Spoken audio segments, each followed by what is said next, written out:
Hello guys, welcome back again to my channel bersama saya Hansen di sini, dan seperti biasanya setiap harinya saya akan buatkan video seputar cryptocurrency.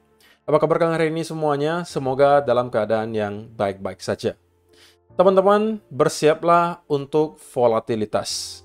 Karena minggu depan kita akan kedatangan banyak sekali event yang kemungkinan menjadi event terpenting di kuartal 2 tahun 2024 ini untuk Bitcoin dan juga kawan-kawan. Kita juga bakalan bahas dari segi price action, kira-kira apa yang sedang terjadi, diikuti apa yang kira-kira bisa kita expect berikutnya. Jadi stay tune terus sampai akhir video. Nah, sekarang kita bakalan mulai dari CoinMarketCap terlebih dahulu. Per hari ini secara global market cap crypto berada di angka 2,11 triliun dolar.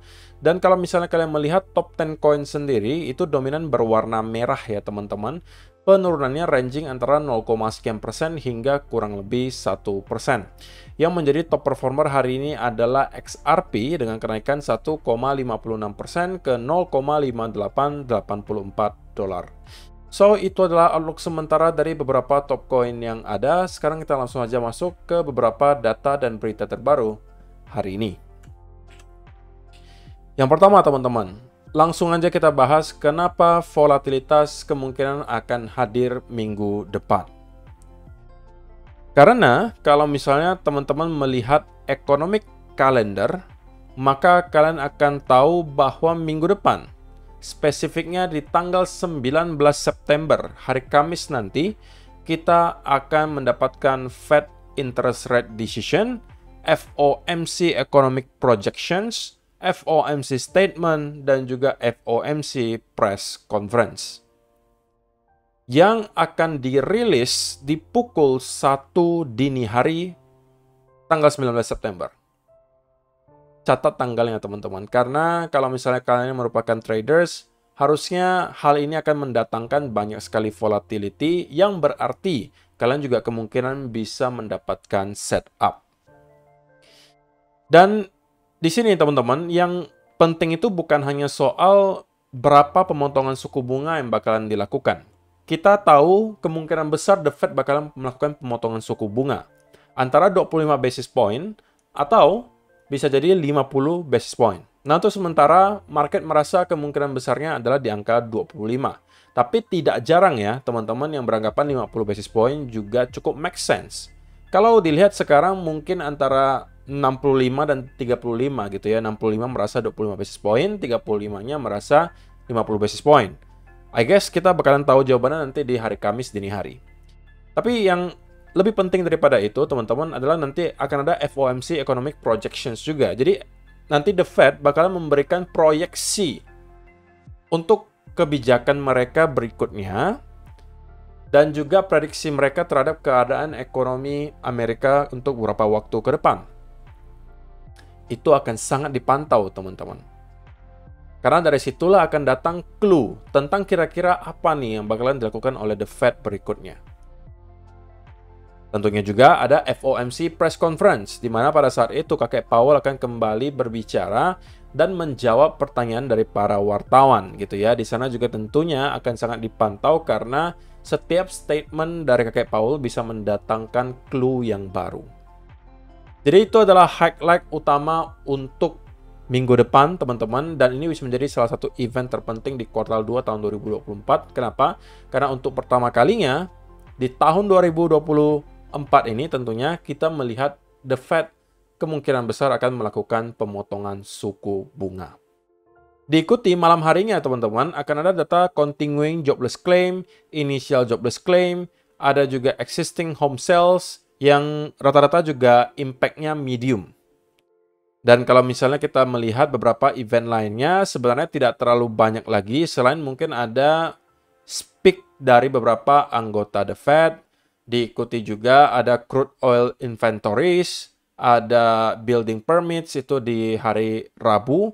Hari Selasanya tidak banyak, ada core retail sales, kemudian ada business inventories. Saya rasa ini rata-rata data yang cukup penting tapi tidak akan membawa impact yang terlalu signifikan. Jadi di awal minggu kita nggak bisa expect akan ada volatility yang terlalu ekstrim, tapi menjelang ketika build up menuju ke FOMC, kita kemungkinan sudah akan start melihat volatility sembari kita melihat apa yang akan dilakukan oleh The Fed di hari Kamis nanti. Kalau saya secara pribadi beropini pemotongan suku bunga itu sudah pasti akan dilakukan. Tapi berapa basis point? Sekali lagi antara 25 sampai 50. Menurut kalian bagaimana, teman-teman? Apakah kalian merasa 25 basis point lebih mungkin dilakukan atau 50? Silakan kasih komentar kalian di kolom komentar di bawah. Nah, yang kedua, teman-teman, saya akan memberikan mungkin beberapa chart yang harusnya bisa dikategorikan sebagai hopium lah ya untuk teman-teman yang merupakan investors. Salah satunya dari Neste di sini. Dia menyampaikan dia sudah 8 tahun di crypto, 8 years in crypto, but I don't think I've ever seen a setup this explosive. Bitcoin is a ticking time bomb. Pada intinya yang mau dijelaskan di sini teman-teman adalah menurut sebagian analis gitu ya, Bitcoin selama beberapa bulan terakhir itu seperti bola yang sedang ditekan ke dalam air, ditahan supaya tidak memantul ke atas. Kalau kalian pernah lakukan, teman-teman, bola itu kalian tahan ketika kalian misalnya lagi di pantai, lagi di kolam renang gitu ya. Bola yang terisi, kalian coba tekan ke dalam air, itu kan pasti dia pengennya bounce ke atas gitu ya dengan sangat cepat. Semakin dalam kalian menekan bola tersebut, ketika dilontarkan ke atas itu semakin kencang. Nah, menurut sebagian analis itulah yang sedang terjadi. Sekarang harga Bitcoin itu sedang disurprise gitu, sedang dicoba untuk ditekan, kemungkinan besar ya oleh para pemain-pemain besar, institusi yang pengen gitu ya, untuk menyerok sebanyak mungkin Bitcoin sebelum pada akhirnya kita tidak akan lagi melihat harga Bitcoin di sekitaran 50-60 ribu dolar. Kalau kita berbicara dari segi indikator saja, teman-teman. Dari segi Crypto Fear and Greed Index, beberapa waktu terakhir kita telah berada di area extreme fear. Teman-teman, perlu kalian ingat bahwa di 1 sampai 1,5 tahun yang lalu, kita itu masih berada di harga belasan ribu sampai ke 20-an ribu per satu Bitcoin-nya. Sekarang, di tahun 2024 akhir, kita telah melihat Bitcoin di range 50 sampai 60 ribu. Itu sudah merupakan kenaikan 2-300%. Tetapi, dengan adanya koreksi 20 sampai 30% saja dari high-nya yang 72-73 ribu, itu sudah berhasil membuat orang kembali ke fase extreme fear, teman-teman. Ya, biasanya kita tahu ya, ketika Crypto Fear and Greed Index menunjukkan area extreme fear, itu biasanya ya adalah saat-saat yang baik untuk melakukan akumulasi. Jadi itu yang ditujukan di indikator pertama di sini. Oke? Dan biasanya akan menghasilkan bounce tentunya. Yang kedua, ada Bollinger Band contractions. Jadi Bollinger Band itu kemudian dia makin tight, teman-teman. Oke, makin ketat, oke, makin padat, dan biasanya ketika Bollinger Band itu contractions, yang terjadi berikutnya akan ada volatility. Stokastik di 2 mingguan juga menunjukkan area oversold. RSI 2 mingguan juga menunjukkan kita bersiap untuk breakout dari sebuah trendline. Sedangkan global liquidity yang harusnya merupakan salah satu indikator yang sangat terpakai juga kalau kalian berinvestasi, semakin banyak liquidity global, tentunya itu adalah berita baik untuk risk asset, baik itu pasar saham maupun cryptocurrency. Global liquidity juga beberapa waktu belakangan mencetak all-time high yang baru. Diikuti juga harga gold sebenarnya yang juga terus membentuk all-time high. Nah, dari kesemuanya tersebut, teman-teman, membuat tesis bahwa Bitcoin belum menyelesaikan cycle kali ini semakin kuat. Oke? Dan kalau misalnya kita berbicara soal time frame-nya, sebenarnya ya ini tidak jauh berbeda ya dengan beberapa cycle sebelumnya, teman-teman. Bahwa kita ada fase bear market, diikuti fase pre-bull market, ini biasanya fase awal sebuah bull market, itu sudah kita lalui di tahun 2023 kemarin, diikuti fase mid-cycle. Nah, menurut sebagian analis, ya kita sedang berada di area mid-cycle, termasuk saya salah satunya yang beranggapan bahwa kita memang berada di mid-cycle. Dan yang kita tunggu biasanya adalah fase terakhir yang disampaikan di sini sebagai second bull. Yang kalau misalnya kita lihat di beberapa cycle sebelumnya, biasanya pergerakannya yang paling parabolik itu yang kemudian mengakhiri sebuah cycle, nah kemudian kita kembali masuk ke bear market. Dan itu bisa terjadi antara kuartal 4 tahun 2024 ini, atau di kuartal 1 2025, atau selambat-lambatnya kuartal 2 2025. Yaitu ekspektasi saya at least. Karena sekali lagi teman-teman, konsolidasi yang kita lihat di sini sudah menurut saya sangat cukup bagi Bitcoin untuk kemudian break lagi ke all time high yang baru. Sudah kurang lebih setengah tahun kita terkonsolidasi. Oke, dan saya rasa sentimen untuk sekarang sudah jauh berbeda jika dibandingkan dengan Bitcoin yang kemarin di harga 72 atau 73 ribu. Pada saat itu mungkin kita bisa katakan kita masuk sedikit ke ranah euforia gitu ya. Kita mulai melihat banyak sekali altcoin mulai berterbangan, walaupun ya tidak sesignifikan yang kita kehendaki gitu ya. Diikuti juga sudah mulai banyak lagi orang-orang yang FOMO masuk ke kripto karena melihat harga Bitcoin yang terus mengalami kenaikan. Diikuti juga ya berita-berita ETF yang seliweran di mana-mana membuat orang jadinya FOMO gitu kan, dan merasa bahwa Bitcoin tidak akan pernah terkoreksi lagi dan terus akan mengalami kenaikan.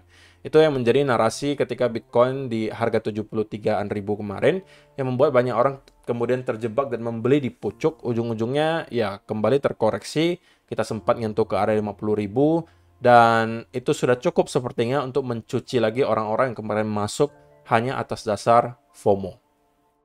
Dan sekarang hanya kembali tersisa lagi memang para holders jangka panjang dan juga orang-orang yang membeli melalui spot Bitcoin ETF. Nah, banyak sekali teman-teman yang mungkin meragukan ya korelasi antara spot Bitcoin ETF dengan apa yang terjadi di chartnya Bitcoin. Banyak yang merasa bahwa ya walaupun inflow yang terjadi terus tapi harganya nggak naik-naik kok. Nah, nanti saya akan perlihatkan sedikit kenapa menurut saya korelasinya itu tetap ada gitu. Nah, tapi sebelum itu teman-teman, untuk pertama kalinya dalam sejarah kita juga melihat adanya golden cross. Oke, di time frame weekly teman-teman untuk simple moving average 100 dan juga simple moving average 200. Ya, kenapa bisa pertama kalinya dalam sejarah? Ya karena mungkin aset Bitcoin ini ya belum terlalu lama ya teman-teman. Terlebih lagi ini kan kita melihat chartnya chart weekly gitu. Dan ini juga SMA-nya yang cukup besar, 100 dan juga 200. So, sebenarnya tidak mengherankan sih sebenarnya kalau kita baru pertama kali ngelihat adanya golden cross. Dan seingat saya juga yang terjadi di sini adalah dead cross. Itu juga yang pertama kalinya dalam sejarah karena ini chart weekly, teman-teman. So, apakah ini berarti kita sudah akan bersiap untuk breakout ke all time high yang baru? Bisa jadi, teman-teman. Sebenarnya banyak sekali indikasi yang mengarah dan mendukung tesis bahwa Bitcoin bisa aja segera untuk breakout ke all time high yang baru. Dari segi time frame, dari segi indikator, dari segi fundamental, dan lain seterusnya, itu semuanya masih mendukung, teman-teman. Dan sekali lagi, kalau misalnya kalian ragu apa yang terjadi di spot Bitcoin ETF itu berpengaruh kepada harga Bitcoin, maka kalian harus tahu, teman-teman, terutama beberapa bulan terakhir, korelasinya sangat kuat menurut saya. Setiap kali kita melihat Bitcoin itu mengalami rally, teman-teman, keesokan harinya, kalian akan mendapatkan laporan bahwa kemarin ada pembelian dari spot Bitcoin ETF yang cukup besar. Sebaliknya, kalau kita melihat Bitcoin sedang mengalami koreksi dan koreksinya cukup dalam, kalian harus bisa expect bahwa biasanya akan terjadi outflow di spot Bitcoin ETF. Nah, kalau kasusnya yang terakhir nih teman-teman, kenapa kita bisa melihat Bitcoin kemudian mengalami rally sampai ke 60.000 dolar? Nah, kalau kita lihat datanya di sini, ETF di hari Jumat kemarin itu melakukan pembelian kurang lebih 4.347 Bitcoin yang dibagi menjadi Fidelity 1.687, ARK Invest 1.493, Bitwise 713, sedangkan BlackRock surprisingly tidak mendapatkan inflow. Nah, sekali lagi teman-teman, inilah yang saya juga sampaikan menjadi salah satu katalis yang bisa mendukung Bitcoin untuk kembali ke all-time high yang baru. Bahwa kita mau melihat spot Bitcoin ETF itu konsisten berada di ranah inflow. Kita nggak mau hari ini inflow, besoknya outflow, hari ini inflow, besoknya outflow gitu kan. Jadi kalau itu yang kita terus lihat, maka konsolidasi yang kita sudah lihat selama beberapa bulan terakhir kemungkinan akan berlanjut gitu. Karena tidak ada konsistensi di demand. Kita mau melihat ada konsistensi di sana, dan ini tentunya bisa membawa sentimen positif juga untuk market. Ketika spot Bitcoin ETF berhari-hari atau bahkan berminggu-minggu berada dalam keadaan inflow atau positif atau surplus, maka mungkin akan menciptakan semacam confidence lagi di kalangan investor retail untuk kemudian kembali masuk ke market. Dan itu akan membawa dampak yang kemudian berantai, seperti yang sudah pernah saya jelaskan beberapa video terakhir. Nah, jadi teman-teman, kita harapkan ya, minggu depan sampai beberapa minggu ke depan kita melihat konsistensi dari segi inflow untuk spot Bitcoin ETF. Nah, di video besok juga teman-teman, ada satu hal yang sangat penting yang menurut saya pengen saya bahas untuk kalian ya, dari segi chart. Tapi kalau kalian saya bahas di video hari ini kemungkinan kepanjangan, jadi mungkin saya skip aja untuk besok. Tapi intinya teman-teman, apa yang terjadi dalam 24 jam terakhir sebenarnya yang masih sesuai dengan apa yang sudah kita expect. Bahwa saya katakan, teman-teman, saya tidak expect bahwa kita akan langsung drop signifikan dari sini. Kenapa? Karena, teman-teman, funding rates itu berada di ranah yang sangat negatif. Lebih negatif bahkan daripada ketika Bitcoin berada di range 59.000. Artinya menunjukkan banyak orang yang secara sangat agresif melakukan short di sekitaran area ini, teman-teman. Oke, mereka adalah tipikal trader yang agresif. Tidak ada yang salah dengan itu sebenarnya, tetapi menurut saya ini terlalu mainstream gitu. Bahwa memang benar area 60.000 merupakan area major resistance, dan memang benar tidak ada salahnya untuk short di area resistance, tetapi ini kemungkinan dilakukan oleh banyak sekali orang tanpa ada setup. Sehingga menurut saya pribadi, itu membuat chance kita langsung drop dari sana itu kecil, teman-teman. Yang biasanya akan dilakukan adalah, kalaupun kita memang akan drop dari sini dan membuat koreksi yang dalam, kembali ke area trendline katakanlah, maka yang dilakukan setidaknya adalah sebuah fake out terlebih dahulu menurut saya. Barulah kita akan drop dari sana. Kenapa harus ini yang dilakukan? Karena jika ada orang yang melakukan short dari 59.000 $59.800 atau bahkan $60.000 di sini, maka kemungkinan stop loss-nya di mana, teman-teman? Ya, ada di atas area itu. Karena mungkin kemarin mereka telah melihat ada sedikit koreksi yang terjadi di sini, maka bisa aja mereka sudah menggeser stop loss-nya ke area ini. Dan ini yang kemungkinan bisa dituju ya, teman-teman, oleh market maker setidaknya untuk menjemput liquidity di sana. Nah, baru dari sana kita akan melihat apa yang sebenarnya akan terjadi. Gitu ya. Kalau yang terjadi kemudian adalah kita breakout dan tidak berhenti di sana, kemudian break di atas 61.000, diikuti bullish continuation pattern, maka ini adalah pertanda bahwa kita akan melanjutkan kenaikan menuju ke 66 sampai 67.000 dolar. Tapi kalau misalnya yang kita lihat berikutnya adalah hal semacam ini, kita breakout hanya untuk membuat fake out dan kemudian drop, maka itu adalah pertanda bahwa kita kemungkinan kembali akan mendapatkan koreksi yang cukup dalam dan setidaknya menuju ke area trendline di sini. Dan ini bisa sangat masif, teman-teman. Karena kalau misalnya kita sampai jebol di bawah area itu diikuti bearish continuation pattern, ini bisa menjadi awal dari sell off lagi untuk Bitcoin. Oke, dan itu bukan senario yang tidak mungkin untuk terjadi. Walaupun untuk sekarang ya, teman-teman, setup-nya belum ada untuk short, saya rasa. Jadi saya sudah jelaskan juga di video kemarin apa yang akan saya lakukan. Kalau saya mau short, antara dua senario harus terjadi. Yang pertama, kita membuat fake out, kemudian kita drop dan breakdown dari trendline ini. Ini mungkin bisa saya manfaatkan. Yang kedua, kita langsung spike menuju ke area 61 atau bahkan 62.000, kemudian start mendapatkan sell off yang sangat signifikan atau impulsif diikuti bearish continuation pattern. Ini juga menjadi setup kedua yang bisa saya manfaatkan. Nah, ini bisa juga kita kategorikan sebagai head and shoulder di sini, teman-teman. Tapi kalau saya mungkin tidak akan masuk berdasarkan head and shoulder di sini, tapi berdasarkan bearish continuation pattern yang ada. Sama seperti kalau teman-teman lihat di sini, sell off yang signifikan diikuti bearish continuation pattern. Nah, ini akan saya manfaatkan. Oke, jadi itu adalah dua senario yang kalau terjadi akan saya manfaatkan untuk short. Nah, tetapi saya sudah sampaikan juga bahwa invalidasinya adalah jika sekali lagi kita breakout di atas 61 diikuti bullish continuation pattern. Maka kalau ini yang terjadi, saya tidak akan lagi mencari peluang untuk short, melainkan mencari peluang untuk long. Nah, teman-teman, di sini tugas saya sebagai seorang trader sekali lagi hanya memanfaatkan semua clue yang diberikan oleh market. Saya tidak mencoba untuk mendahului market, saya hanya mencoba untuk membuat planning.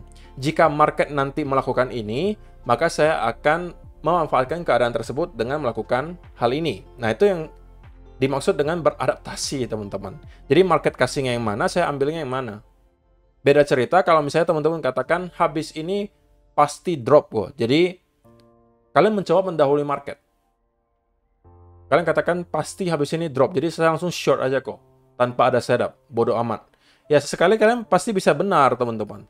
Pasti ada hokinya gitu. Tapi in the long term, kalau misalnya kalian melakukan hal tersebut, masuk tanpa ada setup, maka kadang-kala kalian akan bingung, keluarnya itu nanti sebelah mana gitu loh.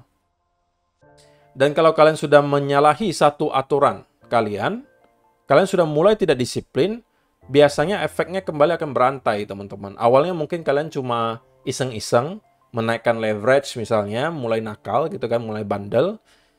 Kemudian kalian profit ketika menaikkan leverage, katakanlah. Apa yang akan tercipta di otak kalian adalah bahwa, saya menaikkan leverage, profit saya jauh lebih besar loh. Gimana kalau saya naikkan lebih besar lagi leverage-nya? Dan kali ini, saya mau masuk dengan setup yang tidak perlu terlalu rapi, yang penting saya bisa profit. Toh, kemarin saya menyalahi satu aturan saya dan rupanya bisa profit. Siapa tahu aja, saya menyalahi aturan yang lainnya dan juga bisa jadi profit. Nah, itu yang nanti akan muncul di otak kalian. Dan itu mungkin pernah kalian rasakan. Nah, itu adalah jebakan setan, teman-teman. Jadi, please, itu dihindari. Oke? Market akan selalu memberikan kalian peluang berikutnya. Setup akan datang dengan waktunya, teman-teman. Jadi, yang harus kalian lakukan hanya bersabar, menunggu sampai setup yang kalian kehendaki datang, dan itu baru kalian eksekusi. Saya juga sering banget kok ketinggalan setup, teman-teman. Walaupun misalnya bias saya benar, bias saya bullish, saya katakan saya mau cari share untuk long, tapi rupanya memang tidak dikasih setupnya. Sering banget seperti itu. Tapi ya itu memang bagian dari perjalanan. Saya tidak boleh termakan emosi hanya karena melihat hal tersebut. Kalau misalnya saya terbawa emosi, ya saya berarti membiarkan emosi saya mengontrol cara saya trading, dan itu biasanya tidak akan berakhir baik gitu.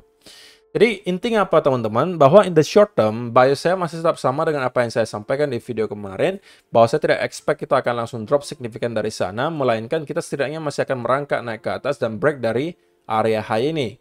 Nah, break dari area high tersebut baru akan kelihatan nih, apa yang akan terjadi berikutnya ke market. Kalau misalnya kita terus merangkak naik ke atas, ya dibiarkan saja dulu, teman-teman. Sampai kalau misalnya kita mendapatkan ada breakdown, ini mungkin bisa menjadi sell setup. Atau kalau misalnya kita langsung rally tanpa ada koreksi dan kemudian mendapatkan bullish continuation pattern, yaitu berarti peluang untuk long.